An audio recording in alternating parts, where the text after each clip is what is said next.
በሰው ልጅ ሕይወት ውስጥ ከበሽታና ከድካም በላይ የሚከብድ አንድ ነገር አለ። እርሱም ሰው ማጣት ነው። መጻጉዕ ለ38 ዓመታት በአልጋ ላይ የቆየው በበሽታው ጥንካሬ ብቻ ሳይሆን ከእግዚአብሔር የማዳን ጊዜ በተጨማሪ ወደ ፈውሱ ቦታ የሚወስደው ሰው በማጣቱ ነበር። በስመ አብ ወወልድ ወመንፈስ ቅዱስ አህዱ አምላክ አሜን። መጽሐፍ ቅዱስ በዮሐንስ ወንጌል ምዕራፍ 5 ቁጥር 2 ላይ በኢየሩሳሌም ቤተሳይዳ የምትባል መጠመቂያ እንደነበረች ይነግረናል። ነገር ግን ይህች የመጠመቂያ ስፍራ የፈውስ ቦታ ብትሆንም በተቃራኒው ግን የኃያላንና ሰው ያላቸው ሰዎች መፈራረቂያ ስትሆን፣ በተጨማሪም የተስፋና የውድድር ስፍራም ነበረች። ምክንያቱም ፈውስ የሚገኘው በመቀዳደም ላይ የተመሰረተ ነበርና። ያ ማለት መልአኩ ውሃውን በሚያናውጥበት ቅጽበት ፈውስን ለማግኘት የግድ ነበር። ታዲያ እዚህ ጋር ነበር እንግዲህ የመጻጉዕ ስቃይ የሚጀምረው። መጻጉዕ ለመድኃኒቱ የቀረበ ቢሆንም የሚቀድመው ሰው ስለነበረ ፈውሱ ህልም ሆኖበት ለዘመናት ኖሯል። ይሁን እንጂ ጌታችን መድኃኒታችን ኢየሱስ ክርስቶስ ወደዚህ ዓለም ሲመጣ ሰው ሁሉ በሥጋም ሆነ በነፍስ ታሞ ነበር። እርሱ ወደዚህ ዓለም የመጣው የሰው ልጆች ሁሉ አባትና መድኃኒት ስለሆነና ከዚህ በሽታቸው ሊያድናቸው ነበር። ይህ ስለሆነ ወደኛ ከመጣ በኋላ ስለመጣበት ዓላማ እንዲህ በማለት ተናገረን። ለድሆች ወንጌልን እሰብክ ዘንድ ቀብቶኛልና፣ ለታሰሩት መፈታትን፣ ለዕውሮችም ማየትን እሰብክ ዘንድ፣ የተጠቁትንም ነፃ አወጣ ዘንድ፣ የተወደደችውንም የጌታን ዓመት እሰብክ ዘንድ ልኮኛል በማለት በሉቃስ 4 ከቁጥር 17 እስከ 19 ይናገረናል። ይህ በመሆኑም መድኃኒታችን ኢየሱስ ክርስቶስ በምድረ እስራኤል ተዘዋውሮ በልዩ ልዩ ደዌ የተያዙትን በሽተኞችን ሁሉ አድኗቸዋል። ወንጌላዊው ቅዱስ ማቴዎስ ይህን ሁኔታ እንዲህ በማለት ገልጾታል።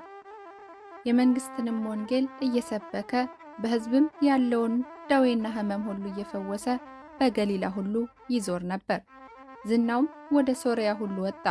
በልዩ ልዩ ደዌና ስቃይም ተይዘው የታመሙትን ሁሉ፣ አጋንንት ያደረባቸውን፣ በጨረቃም የሚነሳባቸውን ሽባዎችንም ወደ እርሱ አመጡ፣ ፈወሳቸውም ይላል በማቴዎስ ወንጌል ምዕራፍ 4 ከቁጥር 23 እስከ 24።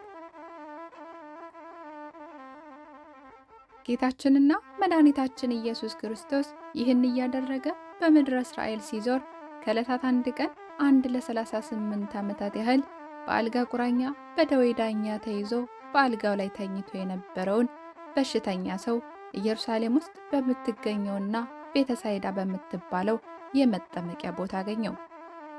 በዚች የጸበል ቦታ ላይ ተኝቶ ድህነቱን ለማግኘት ይጠባበቅ የነበረው ይህ ሰው ብቻ አልነበረም።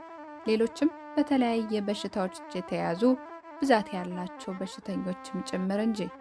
ወንጌላዊ ቅዱስ ዮሐንስ ይህን ሁኔታ የገለጸው እንዲህ በማለት ነው። በሽተኞችና ዕውሮች፣ አንካሶችም ሰውነታቸውም የሰለለ ብዙ ሕዝብ ይተኙ ነበር። ዮሐንስ ምዕራፍ 5 ከቁጥር 3። እነዚህ ሁሉ በሽተኞች በዚያች 5 መተላለፊያ ባሏት የመጠመቂያ ቦታ ላይ ተኝተው ይጠባበቁ የነበረው የጌታ መልአክ ወርዶ ጠበሉን ሲያናውጠው ቀድሞ ወደ ውሃው የሚገባ ስለሚድን ነበር። መልአኩ ወርዶ ውሃውን ሲያናውጠው ሊፈወስ የሚችለው አንድ በሽተኛ ብቻ ነበር።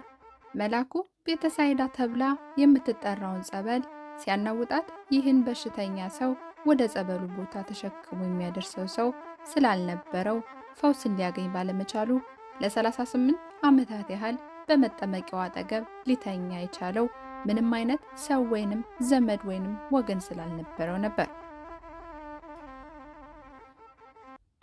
ታዲያ መድኃኒታችን ኢየሱስ ክርስቶስ ወደዚች የመጠመቂያ ቦታ የመጣው በተለይ ይህን ሰው ለመፈወስ ነው። በመሆኑም እንደ ምድራውያን ሐኪሞች እንዴት ያደርግሃል፣ ከጀመረ ስንት ጊዜ ይሆንሃል፣ ልትታመም የቻልከው በምን ምክንያት ይመስልሃል ሳይል በአምላክነቱ ሁሉንም ነገር ያውቅ ስለነበር ልትድን ትወዳለህን በማለት ፈቃደኝነቱን ከጠየቀ በኋላ ተነሳና አልጋህን ተሸክመህ ሂድ በማለት በቃሉ ስለፈወሰው አልጋውን ተሸክሞ ወደ ቤቱ ሊሄድ ችሏል። ይህ ከመሆኑ በፊት ግን ከነበረበት በሽታ ጤናማ ሊሆን ያልቻለበትን ምክንያት ሲናገር ጌታ ሆይ ውሃው በተናወጠ ጊዜ በመጠመቂያይቱ ውስጥ የሚያኖረኝ ሰው የለኝም፣ ነገር ግን እኔ ልመጣ ሳለሁ ሌላው ቀድሞኝ ይወርዳል በማለት ተናግሮ ነበር። ዛሬም ቢሆን ሰው የለኝም የሚለው ቃል የብዙ ሰዎች ምክንያት ነው። ለምን ትምህርትህን አልቀጠልህም ተብሎ የሚጠየቅ ሰው እንድማር የሚረዳኝ ሰው የለኝም ይላል። ለምን ስራ አልጀመርሽም የምትባል ሴት ስራ የሚያስገባኝ ሰው የለኝም ትላለች። ልትድኑ ያልቻላችሁት ለምንድን ነው ተብሎ የሚጠየቁ ሰዎችም የምንታከምበት ገንዘብ የሚሰጠን ሰው የለንም ይላሉ። ብዙ ሰዎች በብዙ ቦታዎች ላይ አጥብቀው የሚሹት ወይንም የሚፈልጉት የሰዎችን መኖር ወይንም እርዳታ ነው። ይሁን እንጂ እኛ አጥብቀን ልንሻው የሚያስፈልገን ነገር የእግዚአብሔርን እርዳታና ማዳን መሆን አለበት። የምንበላው ምግብ፣ የምንጠጣው መጠጥ፣ የምንለብሰው ልብስ፣ የምንጠለልበት መጠለያ፣ የምንማርበትና የምንታከምበት ገንዘብና የሚያስፈልገውን ሁሉ ስራ መስራት የምንችልበት መንገድ ሊያድሉን የሚችሉ ሰዎች ናቸው ብለን ስለወሰንን ሁሉን ሊሰጥ ከሚችለው ከእግዚአብሔር ላይ አይኖቻችንን አንስተናል። የሚያበላ፣ የሚያጠጣ፣ የሚያለብስ፣ መጠለያ የሚሰጥ፣ ስራን የሚባርክ፣ የሚፈውስ፣ የሚያበለጽግ፣ የሚያኖር እግዚአብሔር መሆኑን አስረግጠን ስላላመንንና መታመናችንን ሁሉ በሰዎች ላይ ስላደረግን ልንድን አልቻልንም። ይህ በሽተኛ ሰው እድናለሁ ብሎ የተኛው የእግዚአብሔርን እርዳታ አገኛለሁ ብሎ ሳይሆን የአንድን ጎልማሳ ሰው ፈርጣማ ክንድ ስለነበር ሊድን አልቻለም። እርሱ የዳነው መድኃኒታችን ኢየሱስ ክርስቶስ ሊያድነው እንደሚችል ባመነ ጊዜ ነበር። ለመዳንና ሌሎች ያጣናቸውንም ነገሮች ለማግኘት በእግዚአብሔር ማመን ወሳኝ ነገር ነው። ማመን ከዚያም መዳን። እግዚአብሔር ያለው ሰው ሁሉ ነገር አለው። እግዚአብሔር የሌለው ሰው ግን ሁሉም ነገር ያለው ይመስለዋል እንጂ ምንም ነገር የለውም። የተማረ ቢመስልም አልተማረም። ስራ ያለው ይምሰለው እንጂ ስራ የለውም። ጤና ያለው ይምሰለው እንጂ ጤናም የለውም። ሀብት ያለው ይምሰለው እንጂ ድሃ ነው። የለበሰ ይምሰለው እንጂ እርቃኑን ነው። እግዚአብሔርን ሳያምኑ የሚገኝ ትምህርት፣ ስራ፣ ጤና፣ ልብስ፣ ሀብት ወዘተ በከንቱ የሚጠፉ ናቸውና ላጣው ነገር ሁሉ እንደ መፍትሄ አድርጎ ሰውን የሚያቀርብና መፍትሄ ሲያጣ ሰው ስለሌለኝ ነው በማለት ምክንያት የሚያቀርብ ሰው ከእግዚአብሔር ጋር ያለው ግንኙነት ደካማ ወይንም ባዶ መሆኑን ይህ ሁኔታ ያረጋግጥልናል።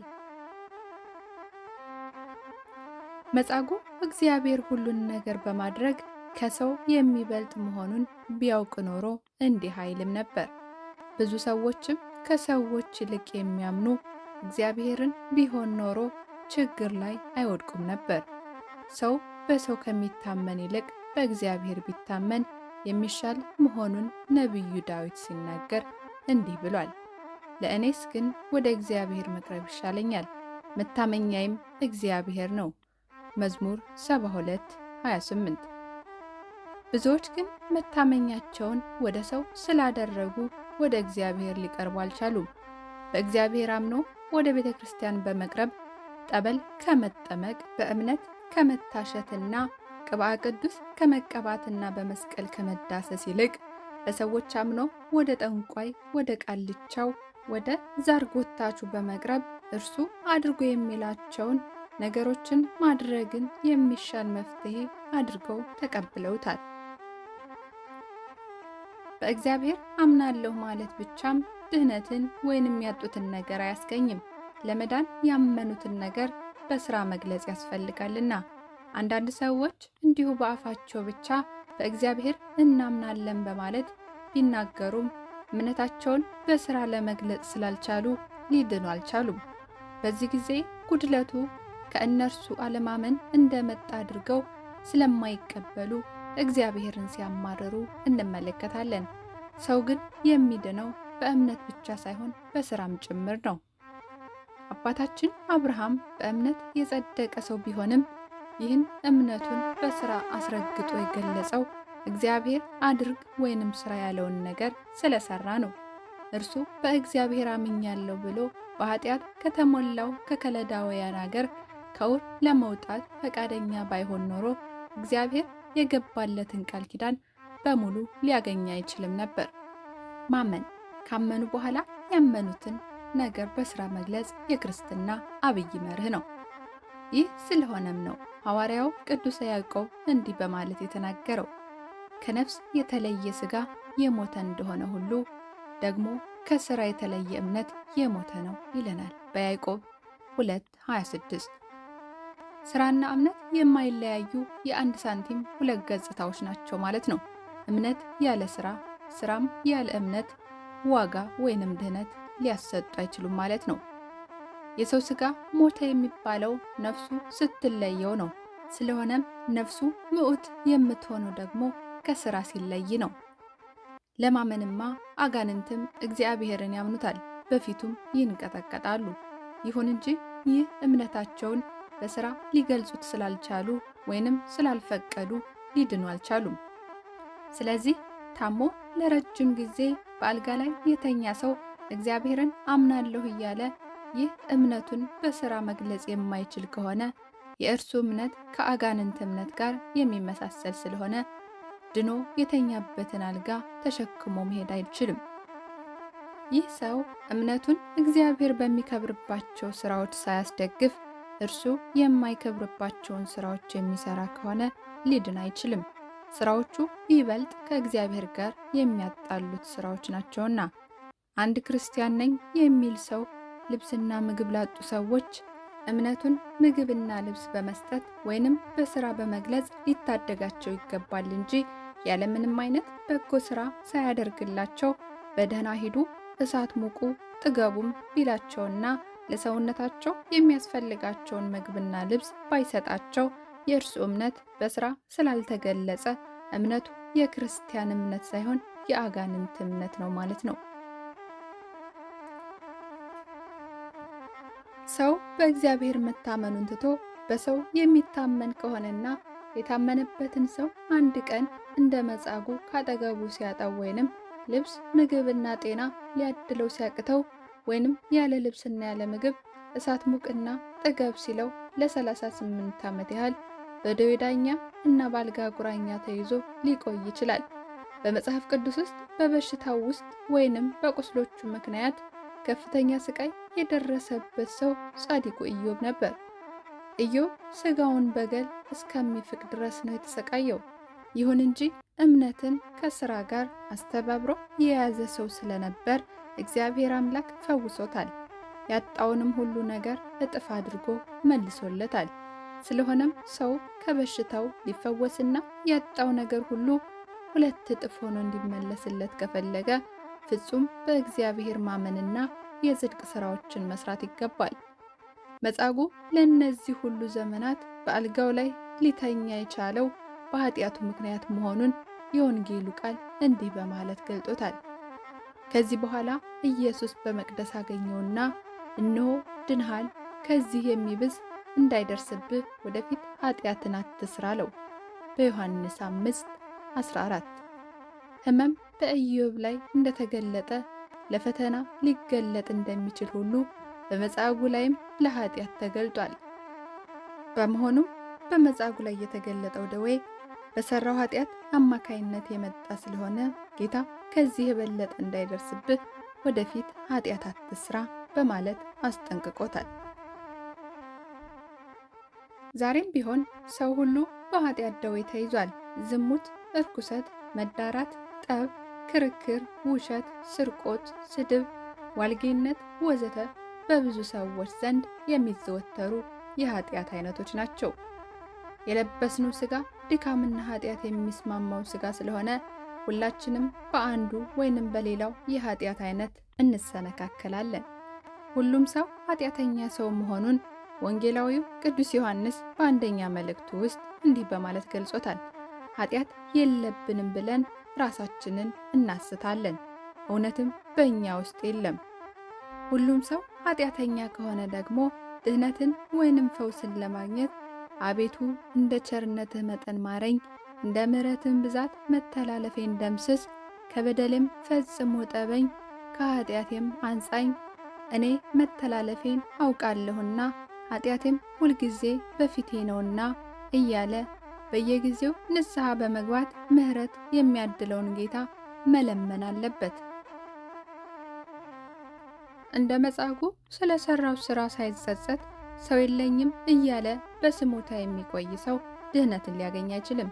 ዘወትር እንደ ቅዱስ ዳዊት ኃጢአቱን በዓይኖቹ ፊት የሚመለከት ሰው በሰራው ኃጢአት ዘወትር እየተጸጸተ እንባዎቹን በመኝታው ላይ ያፈሳል።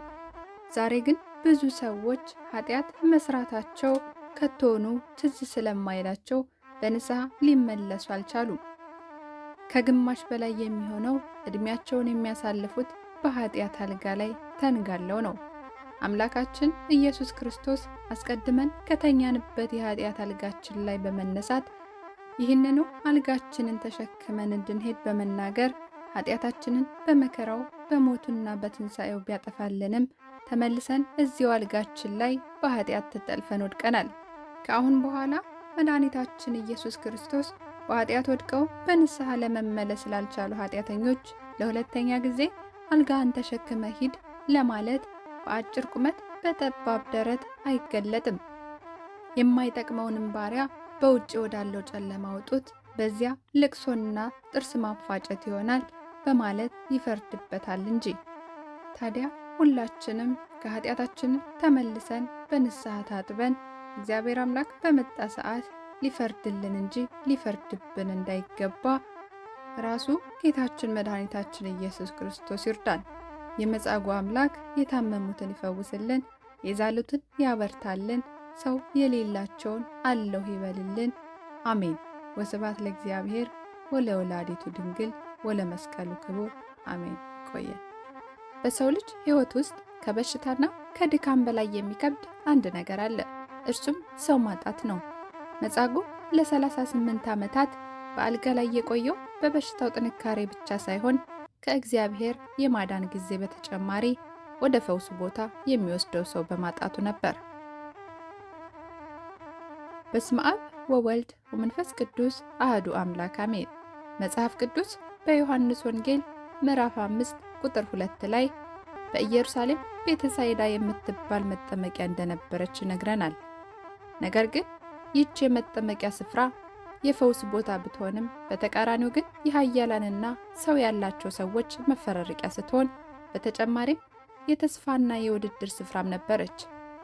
ምክንያቱም ፈውስ የሚገኘው በመቀዳደም ላይ የተመሰረተ ነበርና፣ ያ ማለት መልአኩ ውሃውን በሚያናውጥበት ቅጽበት ፈውስን ለማግኘት የግድ ነበር።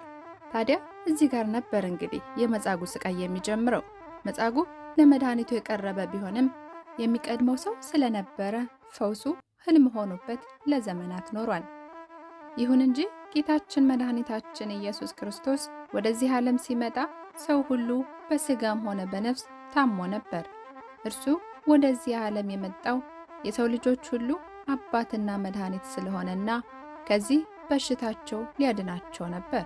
ይህ ስለሆነ ወደኛ ከመጣ በኋላ ስለመጣበት ዓላማ እንዲህ በማለት ተናገረን። ለድሆች ወንጌልን እሰብክ ዘንድ ቀብቶኛልና፣ ለታሰሩት መፈታትን፣ ለዕውሮችም ማየትን እሰብክ ዘንድ፣ የተጠቁትንም ነፃ አወጣ ዘንድ፣ የተወደደችውንም የጌታን ዓመት እሰብክ ዘንድ ልኮኛል በማለት በሉቃስ 4 ከቁጥር 17 እስከ 19 ይናገረናል። ይህ በመሆኑም መድኃኒታችን ኢየሱስ ክርስቶስ በምድረ እስራኤል ተዘዋውሮ በልዩ ልዩ ደዌ የተያዙትን በሽተኞችን ሁሉ አድኗቸዋል። ወንጌላዊው ቅዱስ ማቴዎስ ይህን ሁኔታ እንዲህ በማለት ገልጾታል። የመንግሥትንም ወንጌል እየሰበከ በሕዝብም ያለውን ደዌና ሕመም ሁሉ እየፈወሰ በገሊላ ሁሉ ይዞር ነበር። ዝናውም ወደ ሶርያ ሁሉ ወጣ። በልዩ ልዩ ደዌና ስቃይም ተይዘው የታመሙትን ሁሉ፣ አጋንንት ያደረባቸውን፣ በጨረቃም የሚነሳባቸውን ሽባዎችንም ወደ እርሱ አመጡ ፈወሳቸውም ይላል በማቴዎስ ወንጌል ምዕራፍ 4 ከቁጥር 23 እስከ 24። ጌታችንና መድኃኒታችን ኢየሱስ ክርስቶስ ይህን እያደረገ በምድረ እስራኤል ሲዞር ከዕለታት አንድ ቀን አንድ ለ38 ዓመታት ያህል በአልጋ ቁራኛ በደዌ ዳኛ ተይዞ በአልጋው ላይ ተኝቶ የነበረውን በሽተኛ ሰው ኢየሩሳሌም ውስጥ በምትገኘውና ቤተሳይዳ በምትባለው የመጠመቂያ ቦታ አገኘው። በዚች የጸበል ቦታ ላይ ተኝቶ ድህነቱን ለማግኘት ይጠባበቅ የነበረው ይህ ሰው ብቻ አልነበረም። ሌሎችም በተለያየ በሽታዎች የተያዙ ብዛት ያላቸው በሽተኞችም ጭምር እንጂ። ወንጌላዊ ቅዱስ ዮሐንስ ይህን ሁኔታ የገለጸው እንዲህ በማለት ነው። በሽተኞችና ዕውሮች፣ አንካሶችም ሰውነታቸውም የሰለለ ብዙ ሕዝብ ይተኙ ነበር። ዮሐንስ ምዕራፍ 5 ከቁጥር 3። እነዚህ ሁሉ በሽተኞች በዚያች 5 መተላለፊያ ባሏት የመጠመቂያ ቦታ ላይ ተኝተው ይጠባበቁ የነበረው የጌታ መልአክ ወርዶ ጠበሉን ሲያናውጠው ቀድሞ ወደ ውሃው የሚገባ ስለሚድን ነበር። መልአኩ ወርዶ ውሃውን ሲያናውጠው ሊፈወስ የሚችለው አንድ በሽተኛ ብቻ ነበር። መልአኩ ቤተሳይዳ ተብላ የምትጠራውን ጸበል ሲያናውጣት ይህን በሽተኛ ሰው ወደ ጸበሉ ቦታ ተሸክሞ የሚያደርሰው ሰው ስላልነበረው ፈውስን ሊያገኝ ባለመቻሉ ለ38 ዓመታት ያህል በመጠመቂያው አጠገብ ሊተኛ የቻለው ምንም አይነት ሰው ወይንም ዘመድ ወይንም ወገን ስላልነበረው ነበር። ታዲያ መድኃኒታችን ኢየሱስ ክርስቶስ ወደዚች የመጠመቂያ ቦታ የመጣው በተለይ ይህን ሰው ለመፈወስ ነው። በመሆኑ እንደ ምድራውያን ሐኪሞች እንዴት ያደርግሃል? ከጀመረ ስንት ጊዜ ይሆንሃል? ልትታመም የቻልከው በምን ምክንያት ይመስልሃል? ሳይል በአምላክነቱ ሁሉንም ነገር ያውቅ ስለነበር ልትድን ትወዳለህን? በማለት ፈቃደኝነቱን ከጠየቀ በኋላ ተነሳና አልጋህን ተሸክመህ ሂድ በማለት በቃሉ ስለፈወሰው አልጋውን ተሸክሞ ወደ ቤቱ ሊሄድ ችሏል። ይህ ከመሆኑ በፊት ግን ከነበረበት በሽታ ጤናማ ሊሆን ያልቻለበትን ምክንያት ሲናገር ጌታ ሆይ ውሃው በተናወጠ ጊዜ በመጠመቂያይቱ ውስጥ የሚያኖረኝ ሰው የለኝም፣ ነገር ግን እኔ ልመጣ ሳለሁ ሌላው ቀድሞኝ ይወርዳል በማለት ተናግሮ ነበር። ዛሬም ቢሆን ሰው የለኝም የሚለው ቃል የብዙ ሰዎች ምክንያት ነው። ለምን ትምህርትህን አልቀጠልህም ተብሎ የሚጠየቅ ሰው እንድማር የሚረዳኝ ሰው የለኝም ይላል። ለምን ስራ አልጀመርሽም የምትባል ሴት ስራ የሚያስገባኝ ሰው የለኝም ትላለች። ልትድኑ ያልቻላችሁት ለምንድን ነው ተብሎ የሚጠየቁ ሰዎችም የምንታከምበት ገንዘብ የሚሰጠን ሰው የለንም ይላሉ። ብዙ ሰዎች በብዙ ቦታዎች ላይ አጥብቀው የሚሹት ወይንም የሚፈልጉት የሰዎችን መኖር ወይንም እርዳታ ነው። ይሁን እንጂ እኛ አጥብቀን ልንሻው የሚያስፈልገን ነገር የእግዚአብሔርን እርዳታና ማዳን መሆን አለበት። የምንበላው ምግብ፣ የምንጠጣው መጠጥ፣ የምንለብሰው ልብስ፣ የምንጠለልበት መጠለያ፣ የምንማርበትና የምንታከምበት ገንዘብና የሚያስፈልገውን ሁሉ ስራ መስራት የምንችልበት መንገድ ሊያድሉን የሚችሉ ሰዎች ናቸው ብለን ስለወሰንን ሁሉን ሊሰጥ ከሚችለው ከእግዚአብሔር ላይ ዓይኖቻችንን አንስተናል። የሚያበላ፣ የሚያጠጣ፣ የሚያለብስ፣ መጠለያ የሚሰጥ፣ ስራን የሚባርክ፣ የሚፈውስ፣ የሚያበለጽግ፣ የሚያኖር እግዚአብሔር መሆኑን አስረግጠን ስላላመንንና መታመናችንን ሁሉ በሰዎች ላይ ስላደረግን ልንድን አልቻልንም። ይህ በሽተኛ ሰው እድናለሁ ብሎ የተኛው የእግዚአብሔርን እርዳታ አገኛለሁ ብሎ ሳይሆን የአንድን ጎልማሳ ሰው ፈርጣማ ክንድ ስለነበር ሊድን አልቻለም። እርሱ የዳነው መድኃኒታችን ኢየሱስ ክርስቶስ ሊያድነው እንደሚችል ባመነ ጊዜ ነበር። ለመዳንና ሌሎች ያጣናቸውንም ነገሮች ለማግኘት በእግዚአብሔር ማመን ወሳኝ ነገር ነው። ማመን ከዚያም መዳን። እግዚአብሔር ያለው ሰው ሁሉ ነገር አለው። እግዚአብሔር የሌለው ሰው ግን ሁሉም ነገር ያለው ይመስለዋል እንጂ ምንም ነገር የለውም። የተማረ ቢመስልም አልተማረም። ስራ ያለው ይምሰለው እንጂ ስራ የለውም። ጤና ያለው ይምሰለው እንጂ ጤናም የለውም። ሀብት ያለው ይምሰለው እንጂ ድሃ ነው። የለበሰ ይምሰለው እንጂ እርቃኑን ነው። እግዚአብሔርን ሳያምኑ የሚገኝ ትምህርት፣ ስራ፣ ጤና፣ ልብስ፣ ሀብት ወዘተ በከንቱ የሚጠፉ ናቸውና ላጣው ነገር ሁሉ እንደ መፍትሄ አድርጎ ሰውን የሚያቀርብና መፍትሄ ሲያጣ ሰው ስለሌለኝ ነው በማለት ምክንያት የሚያቀርብ ሰው ከእግዚአብሔር ጋር ያለው ግንኙነት ደካማ ወይንም ባዶ መሆኑን ይህ ሁኔታ ያረጋግጥልናል። መጻጉዕ እግዚአብሔር ሁሉን ነገር በማድረግ ከሰው የሚበልጥ መሆኑን ቢያውቅ ኖሮ እንዲህ አይልም ነበር። ብዙ ሰዎችም ከሰዎች ይልቅ የሚያምኑ እግዚአብሔርን ቢሆን ኖሮ ችግር ላይ አይወድቁም ነበር። ሰው በሰው ከሚታመን ይልቅ በእግዚአብሔር ቢታመን የሚሻል መሆኑን ነቢዩ ዳዊት ሲናገር እንዲህ ብሏል። ለእኔስ ግን ወደ እግዚአብሔር መቅረብ ይሻለኛል፣ መታመኛዬም እግዚአብሔር ነው። መዝሙር 72:28። ብዙዎች ግን መታመኛቸውን ወደ ሰው ስላደረጉ ወደ እግዚአብሔር ሊቀርቡ አልቻሉም። በእግዚአብሔር አምኖ ወደ ቤተ ክርስቲያን በመቅረብ ጠበል ከመጠመቅ በእምነት ከመታሸትና ቅብአ ቅዱስ ከመቀባትና በመስቀል ከመዳሰስ ይልቅ በሰዎች አምኖ ወደ ጠንቋይ፣ ወደ ቃልቻው፣ ወደ ዛር ጎታቹ በመቅረብ እርሱ አድርጎ የሚላቸውን ነገሮችን ማድረግን የሚሻል መፍትሄ አድርገው ተቀብለውታል። በእግዚአብሔር አምናለሁ ማለት ብቻም ድህነትን ወይንም ያጡትን ነገር አያስገኝም። ለመዳን ያመኑትን ነገር በስራ መግለጽ ያስፈልጋልና። አንዳንድ ሰዎች እንዲሁ በአፋቸው ብቻ በእግዚአብሔር እናምናለን በማለት ቢናገሩም እምነታቸውን በስራ ለመግለጽ ስላልቻሉ ሊድኑ አልቻሉም። በዚህ ጊዜ ጉድለቱ ከእነርሱ አለማመን እንደመጣ አድርገው ስለማይቀበሉ እግዚአብሔርን ሲያማርሩ እንመለከታለን። ሰው ግን የሚድነው በእምነት ብቻ ሳይሆን በስራም ጭምር ነው።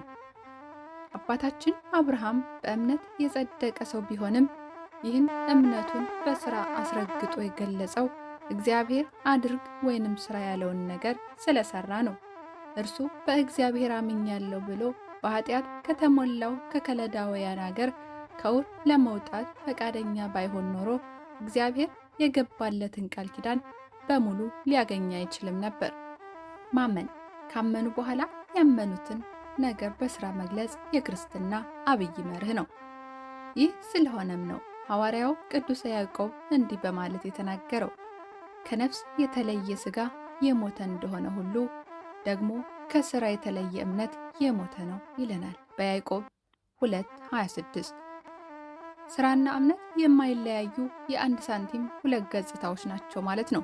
እምነት ያለ ሥራ፣ ሥራም ያለ እምነት ዋጋ ወይንም ድህነት ሊያሰጡ አይችሉም ማለት ነው።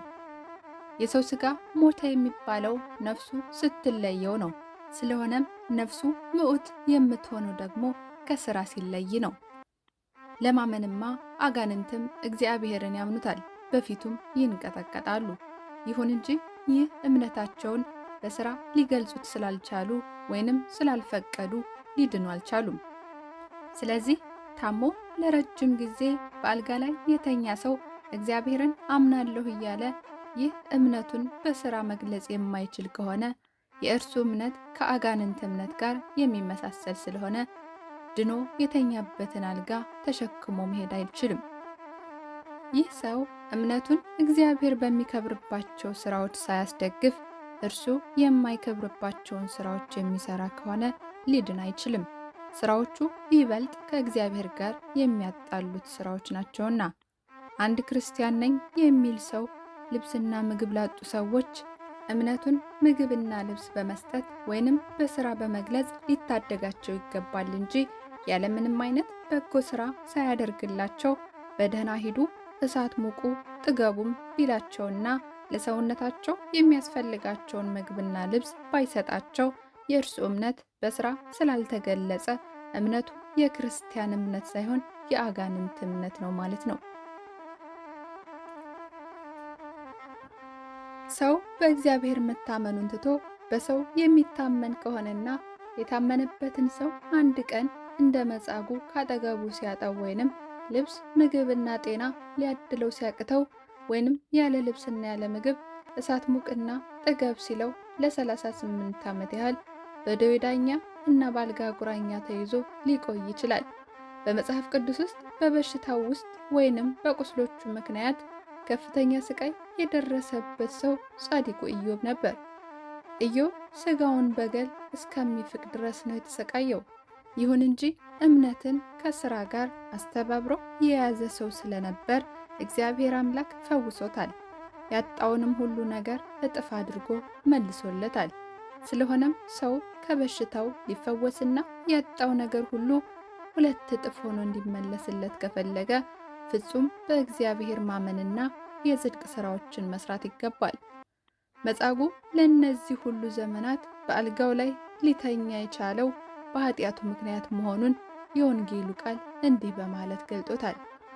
ከዚህ በኋላ ኢየሱስ በመቅደስ አገኘውና እነሆ ድንሃል፣ ከዚህ የሚብስ እንዳይደርስብህ ወደፊት ኃጢአትን አትስራ አለው። በዮሐንስ 5:14 ሕመም በኢዮብ ላይ እንደተገለጠ ለፈተና ሊገለጥ እንደሚችል ሁሉ በመጻጉዕ ላይም ለኃጢአት ተገልጧል። በመሆኑም በመጻጉዕ ላይ የተገለጠው ደዌ በሰራው ኃጢአት አማካይነት የመጣ ስለሆነ ጌታ ከዚህ የበለጠ እንዳይደርስብህ ወደፊት ኃጢአት አትስራ በማለት አስጠንቅቆታል። ዛሬም ቢሆን ሰው ሁሉ በኃጢአት ደዌ ተይዟል። ዝሙት፣ እርኩሰት፣ መዳራት፣ ጠብ፣ ክርክር፣ ውሸት፣ ስርቆት፣ ስድብ፣ ዋልጌነት ወዘተ በብዙ ሰዎች ዘንድ የሚዘወተሩ የኃጢአት አይነቶች ናቸው። የለበስነው ሥጋ ድካምና ኃጢአት የሚስማማው ሥጋ ስለሆነ ሁላችንም በአንዱ ወይንም በሌላው የኃጢአት አይነት እንሰነካከላለን።